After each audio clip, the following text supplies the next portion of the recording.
Once again, thank you very much. As a career legal services attorney, 21 years at Texas Rio Grande Legal Aid, and now 2 years as Chief of Programs for the Tucker and Justice Center. It is such an honor, and I am so proud to be in this room with each of you. So thank you.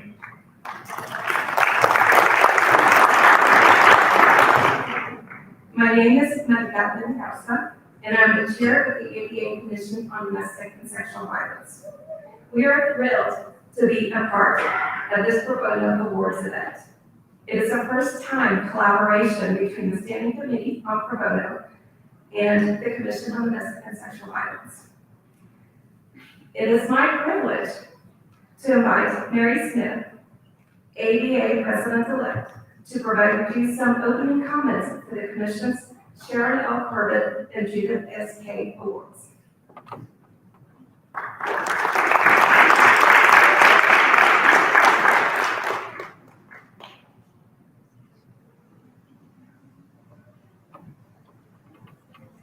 Well, good evening, everyone. It's great to see everyone. I am thrilled to be here at this Pro Bono event, first-time collaboration between the Standing Committee on Pro Bono and Public Service and the Commission on Domestic and Sexual Violence.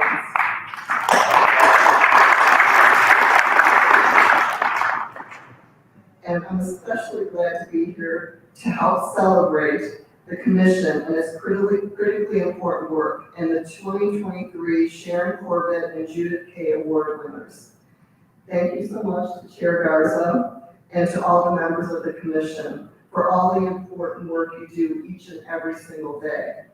The work of the Commission is really simply the best of what we do at the ABA. It provides help and assistance to many people for whom there really is no other option.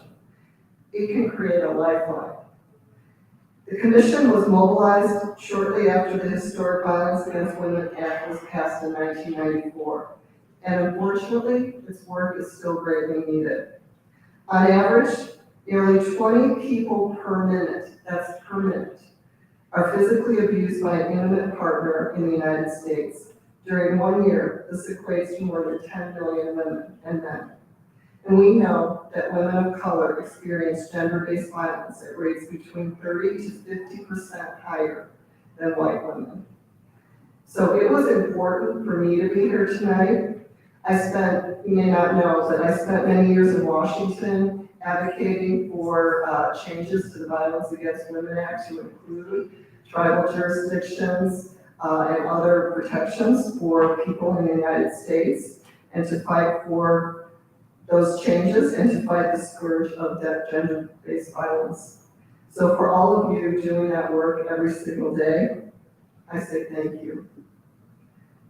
And I want to thank and congratulate the 2023 Sharon Corbett and Judith K. Award winners, Professor Beth Posner and Judge Melissa Pope. Thank you so much to Professor Posner for your tireless work and particularly for training the next generation. And it is particularly close to my heart to be here to honor the first tribal court judge to receive the K Award. Thank you, Judge Pope, for bringing your fairness and dedication to ensuring justice is done in Native communities, as almost 50% of Native women experience gender-based violence.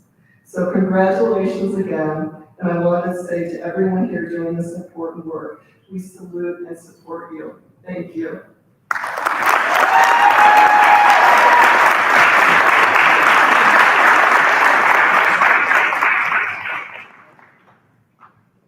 Before I get started, I want to point you to the sheet of paper that's on your table. It does have the entire program if you want to use the QR code, and also an opportunity to donate to these wonderful entities of the ABA. Thank you so much, President-elect Smith. It is now my privilege to briefly introduce you to the Commission on Domestic and Sexual Violence and our 2023 Sharon L. Corbett and Judith S.K. Award winners. First, I want to thank our generous sponsors, Greenberg and Tarek, Bob and Cindy Carlson, Anne Cruz, the ABA Center for Public Interest Law, the Kansas Bar Association ABA House of Delegates, the National Association of Women Judges Human Trafficking Committee, Kramer, Piper, Eggleston, and Kramer, and the Tribal Law and Policy Institute. Thank you so much for your support that has allowed us to increase access to justice and safety to survivors of gender-based violence.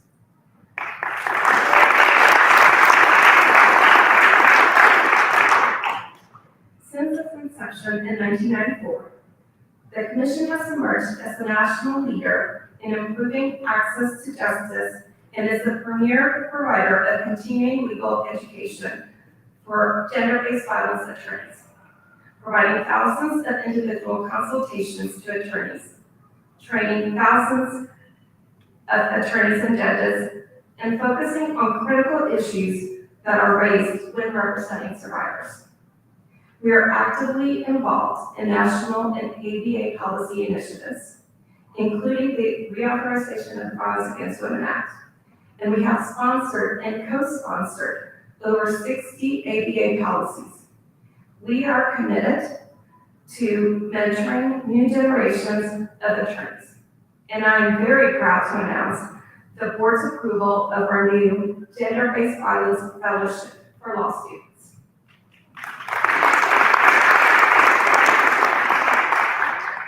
At the Commission, we have a long-term vision that centers survivors and lawyers from communities that have been historically excluded from the legal services and from the legal profession.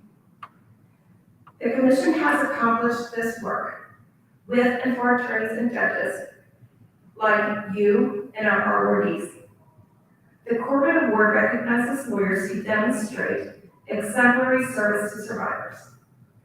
Professor Beth Posner's entire legal career has focused on ensuring and expanding access to justice for survivors. And now she is developing new generations of exemplary gender-based violence lawyers. Her nominator noted, "She is the single most impactful person in my legal career." In North Carolina, Professor Posner is a keystone individual for survivors' access to legal services.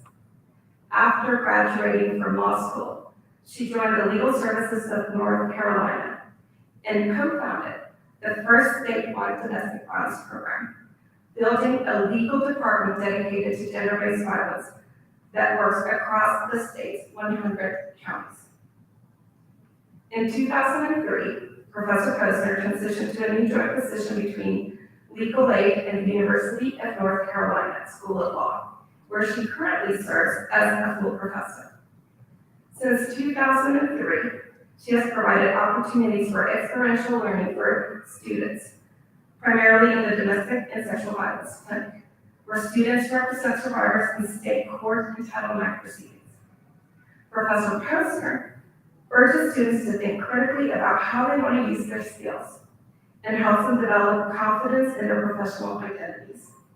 She encourages an ongoing, thoughtful, and open dialogue about power and privilege associated with the legal profession and the responsibility of each lawyer to ensure access to justice. The Kay Award recognizes a judicial officer who demonstrates knowledge of and leadership in courtroom responses to gender-based violence. As Chief Judge for the Nanawasepi Huron Band of Potawatomi, or NBHP, a federally recognized tribe in Fulton, Michigan, Judge Melissa Pope has demonstrated an unfailing dedication to ensuring that Indigenous survivors have equal access to justice. Judge Pope is the first tribal court judge to win the Kay Award. Tribal court judges work within the context of a public safety crisis for Indigenous people and numerous challenges to tribal sovereignty and jurisdiction. Even though 4 out of 5 Indigenous women have experienced gender-based violence in their lifetime, 90% by non-Indian perpetrators, Judge Pope must navigate racist challenges to her court's authority. She has met these challenges head-on, advocating for the inclusion of tribal criminal jurisdiction amendments in BAWA 2022, and working on implementation as NBHP's delegate to the Intertribal Working Group. Judge Pope also adjudicated a case of first impression involving the tribe's sovereign authority to exercise civil jurisdiction over a non-member for matters arising in Indian country. On appeal, the Sixth Circuit in Spurby Pope upheld the tribe's inherent civil authority. Judge Pope advocates in all spaces. Judge Pope's career is rooted in a commitment to all Indigenous people. After law school, she engaged in LGBTQ community advocacy, later becoming the first director of victim services of what is now Equality Michigan. She served on the First Nations Two-Spirit Collective, developing resources on how the return to traditional values of Two-Spirit people would improve the quality of life for all Indigenous people. Judge Pope used this grounding in traditional practices to offer alternatives to defendants in her court that center survivor safety and aggressor accountability. Judge Pope's professional journey has focused on disrupting systemic racism in the legal system's response to gender-based violence, and of all Indigenous people and working collaboratively to effectuate that change. Let's take a couple of minutes to hear from our awardees on video and then in person.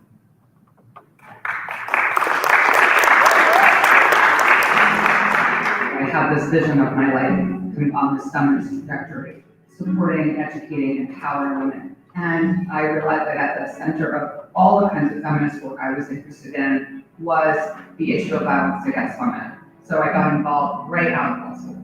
I feel really lucky to be able to do the work that I do. And my advice always is go find and work with the people who are going to teach you how to use your voice, that's going to empower you. This work did that for me, and this work allows me to do that for other people. I've had great teachers, and I have aspired to be a great teacher. And to the extent that this award acknowledges that I have learned from some of the best, and that's golden. I love that.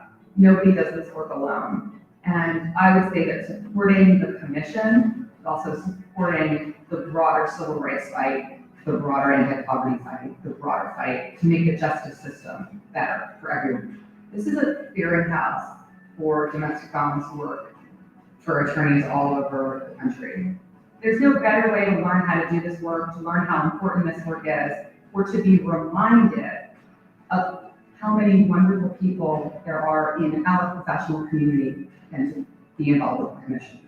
The comprehensive legal response to domestic and sexual violence is essential to civil rights work, to poverty law work, to anti-racism work, and I think that the commission is at the center of all of that.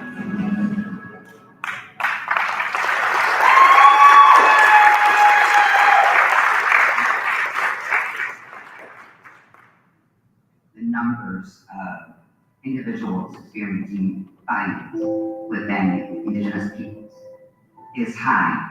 More than 4 out of 5 will experience domestic or sexual violence in their lifetime. Those are sure-reflect numbers. And the intersection of domestic and sexual violence with other areas within the law is, in many ways, I'm going to use the word limitless. So I found that you cannot work in social justice without being engaged in this movement to end violence. We need to be allies to each other because every marginalized community has some type of challenge that we need to address because it affects everyone. And to be an ally, you really need to take yourself out of it and provide the support and advocacy that an individual or a community says that they need. That's what we mean by being victim-centered. And we are not going to have any permanent progress in social justice without addressing domestic and sexual violence. So I'm so grateful to places like the ABA that really keep domestic and sexual violence work conversations. They are setting an example in prioritizing domestic and sexual violence, and I can honestly and truly say, I was so honored that they would look at this award and think of me. I will hold on to this in my heart to help me keep going.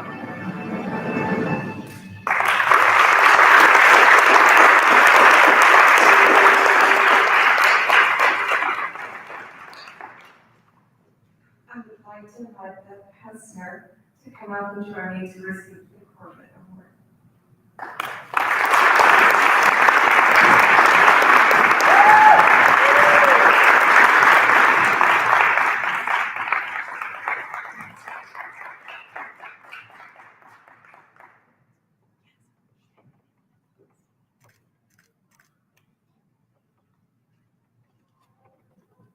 Wow, is that my voice? I did prepare a few remarks. I just want to say thank you so much for this truly beautiful award. Thank you to the ADA and most significantly to the Commission on Domestic and Sexual Violence.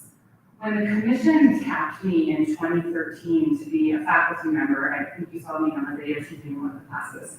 I've been practicing law at that time for about 16 years as a legal services, domestic violence, and family law attorney. And I had kind of North Carolina colleagues and University of North Carolina students, and I relied heavily on organizations like the Commission and kind of publications by organizations like the Commission to keep up with best practices. But my circle was small. Indeed, when I started practicing law in 1997, legal services wasn't even really doing domestic violence work.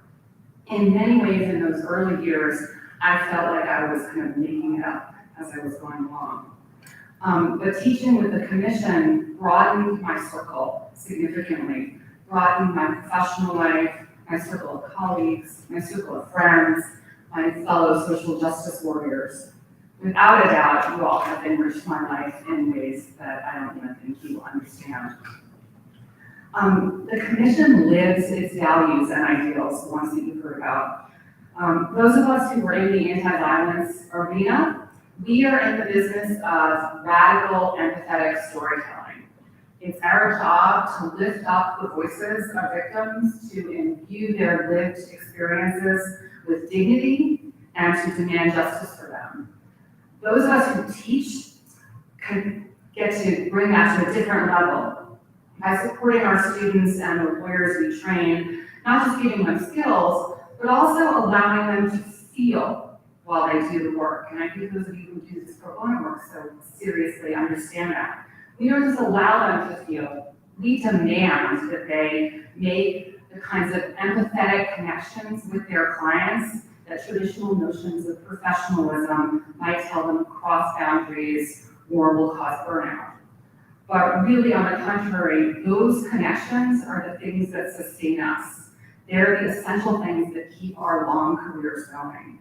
And I have been sustained for 26 years, but with these remarkable colleagues, brilliant colleagues from across the country, hardworking students, and really my clients, who all of them have experienced extensive trauma in their private lives that's only compounded by lack of access to civil legal assistance, comprehensive legal assistance, and often by indifferent, biased, and sometimes cruel communities and tribunals.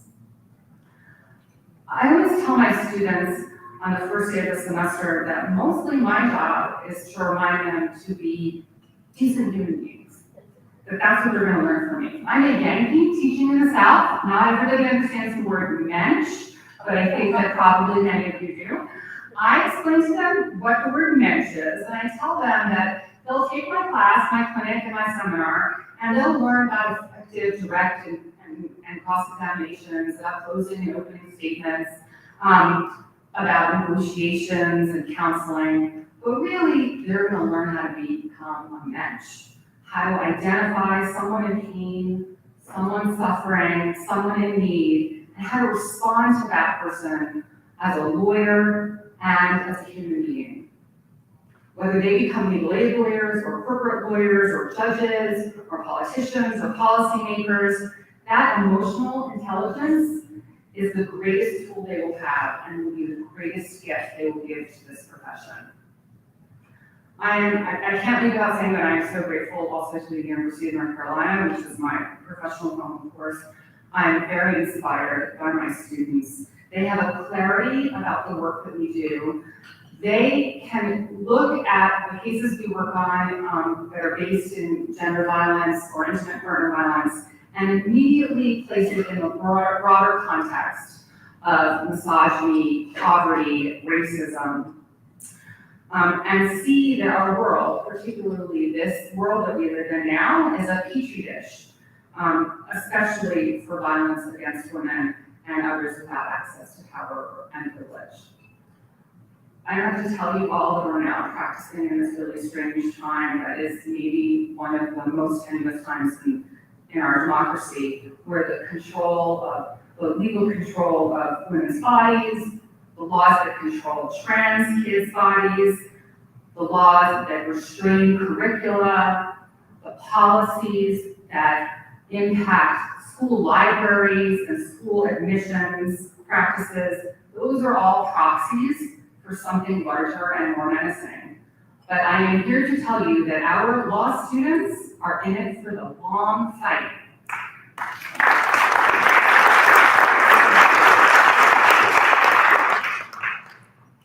Obviously I love my job, and I love and honor my students, and it's a great source of comfort to me that they will have a commission to lead them when they graduate, that they will have the ABA to support them in their future endeavors, and that they will be joining this community of lawyers determined to do good and honest and truthful work. I am so honored to be in this room with you all tonight, to be in that community right now, and to be honored by you with this award. But mostly, I am honored to share in the practice of law with you and to share our humanity in doing that together. Thank you so much.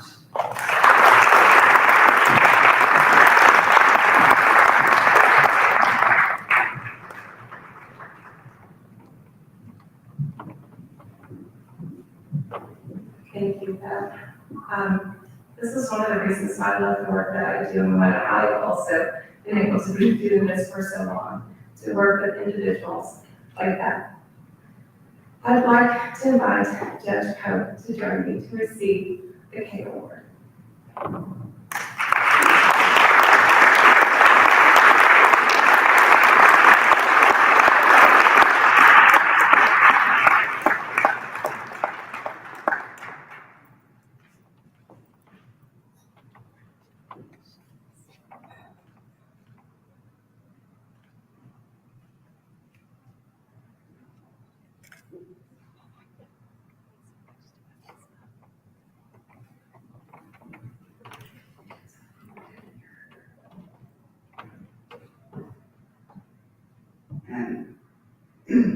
I want to start by thanking the American Bar Association Commission on Domestic and Sexual Violence, as well as the ABA as a whole. In my video, you've heard me mention that we need allies. The fact that we actually had an act that was passed only a couple of years ago called the Not Invisible Act tells you how desperately Indigenous peoples are not seen in this country. We have tremendous obstacles that are created through decision-making that I personally don't always think is reflects a true understanding, not only of 200 years of federal American Indian law, but of Indigenous nations themselves. We are truly fighting for our lives right now.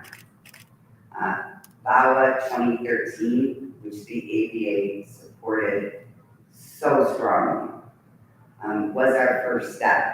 And for those, I always plug Sliver of a Full Moon, written by Mary Catherine Nagel, who also writes a lot of our amicus amici briefs in any case that impacts violence against Indigenous people. That's up before the Supreme Court on behalf of the National Indigenous Women's Resource Center. That play describes the stories that were shared by Indigenous, primarily women, throughout Indian country, whether it was their story, their mother's story, their daughter's story, and it describes the horrendous violence that is experienced not 500 years ago, not 100 years ago, but weeks ago. It is still incredibly integrated into the treatment of Indigenous people. There are places where the jurisdictional challenges that exist have changed. In particular, sexual predators, well, I should say sexual assault perpetrators into predators because they believe they can escape any type of accountability. It is why legislation like VAWA 2022 was so critical. And the support that we received from so many that are in this room right now made the difference. When we don't have other voices with us, we're often not heard. I am so grateful to organizations like the Tribal Law and Policy Institute, not only for their individual support of me, but how they have raised up every tribal judge I know, every tribal attorney, and made space for survivors to share their stories. I honor, and I really want to stress that word, I honor the nations whose homelands we are on, in particular the Cheyenne and the Arapaho, although there were 48 approximately other nations that would come to this area. I honor those ancestors and I honor the people who are from those nations today. I honor all of the individuals, both elders and non-elders, who have supported not just me through these years, but survivors and young attorneys that have supported our tribal leaders and I'm always torn about the word resilience because we are a resilient people and we simply will not give up. But I don't want to just be resilient. I want every nation within the borders of what is now called the United States. And I want every Indigenous person to be able to thrive and to live without violence.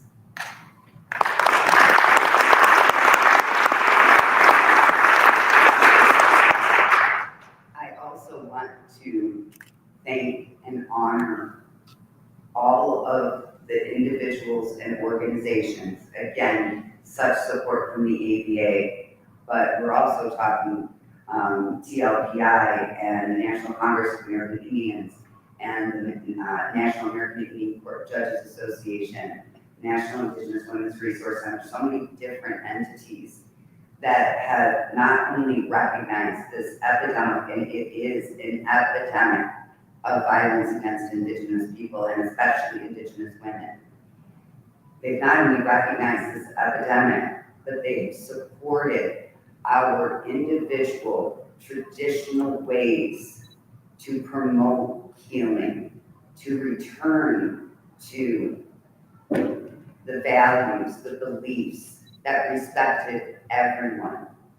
And when we look to those, not only do we see the end of violence in communities with regard to domestic violence and sexual assault, but we also see it with regard to hate violence against our Two-Spirit family and other Indigenous LGBTIQ folks who may not use the terminology of Two-Spirit.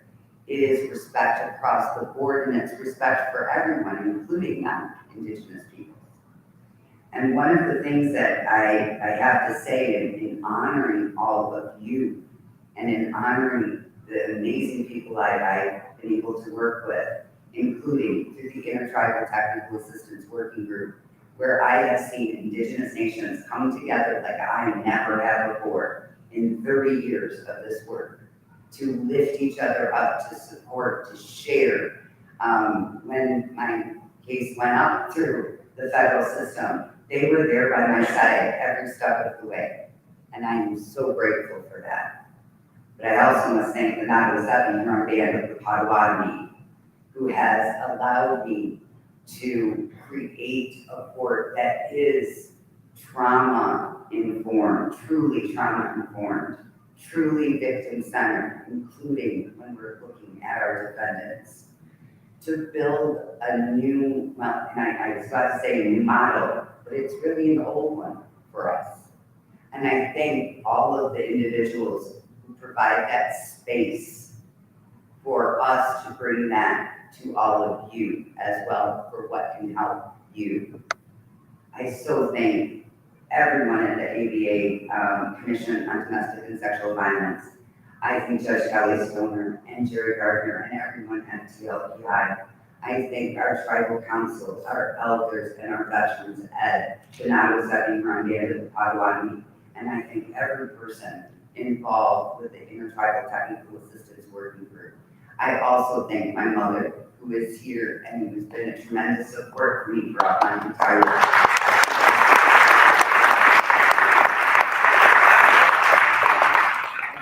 I'm also very happy that one of our staff attorneys, our senior staff attorney from the Nago-Seven Band of the Potawatomi, is here with me today, and to support not just myself, but the entire nation in accepting this.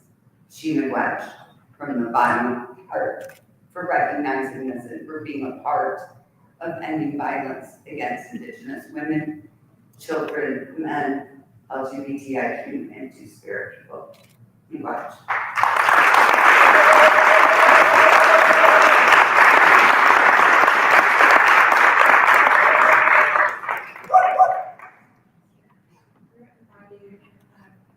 Kelly Stoner, Heather Torres, and Nancy Cunningham to join us.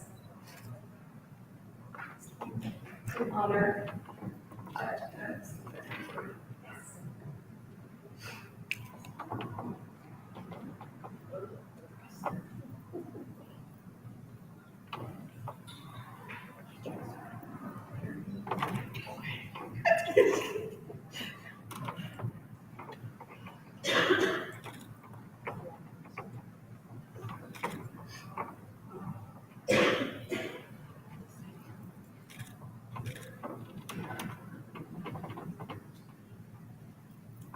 Good evening, everyone. My name is Heather Torres. I work for the Tribal Law and Policy Institute as our program director. I'm also a leader for the Native American Concerns Committee with the section of Civil Rights and Social Justice here in the ABA, as well as the NAPA, National Native American Bar Association delegate to the Young Lawyers Division Assembly. And we want to thank the commission for including us in tonight's program. Okay. On behalf of the Native entities of the ABA and the broader Native legal community, I'm here to help present a blanket to Judge Pope, to mark this honor and to wrap her in our love and admiration for her work that we hope sustains her as she continues to help create and facilitate trauma-informed, healing-centered, and culturally responsive and grounded forms of justice for victims of domestic and sexual violence. The design that you see is titled Ribbons, and I think it's very fitting seeing Judge in her beautiful ribbon skirt herself. It's designed by Jamie Akuma, who's Lucenio and from the Shoshone-Bannock tribes. And this uses what Jamie Akuma calls old-time colors, and are some of the artist's favorite colors to design with, as they are bold and they catch the eye, which I think captures some of Judge Pope's essence of the work that she's done over the years to advocate for victims. The blanket is presented to Judge Pope by her mother, Lynn Cunningham, and friend and colleague who is a fierce victim legal advocate herself, Kelly Stoner, Tribal Law Policy Institute, Kunda. Thank you, Judge Pope. Thank you.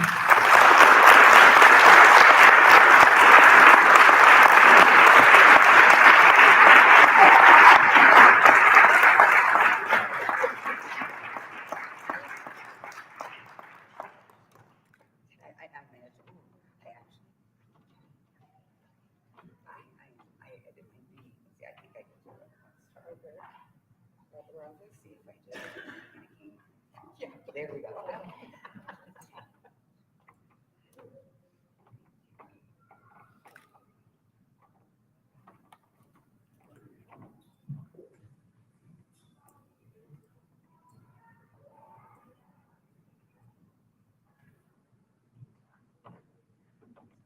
Again, congratulations to all the recipients of these wonderful awards. And now just continue to celebrate and mingle. Thank you all so very much.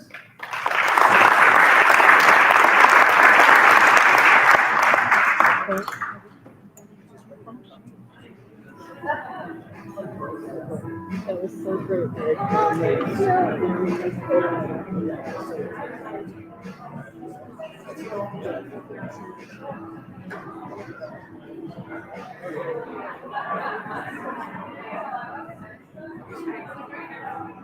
That was beautifully done, like, it was just so nice. That, I'm gonna have to so nice.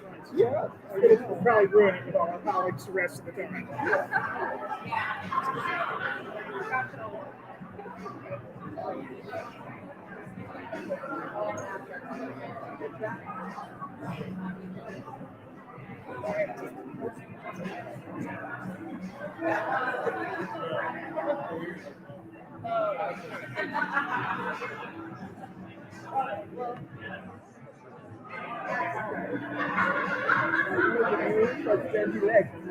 Yes, I'm yes, I'm from Geneva. Yes, with the organization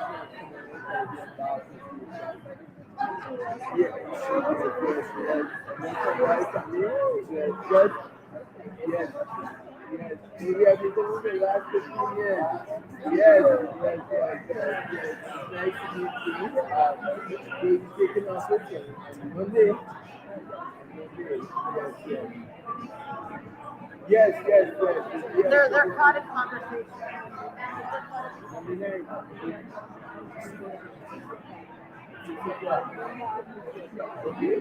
Yes, we can just come. I just put up the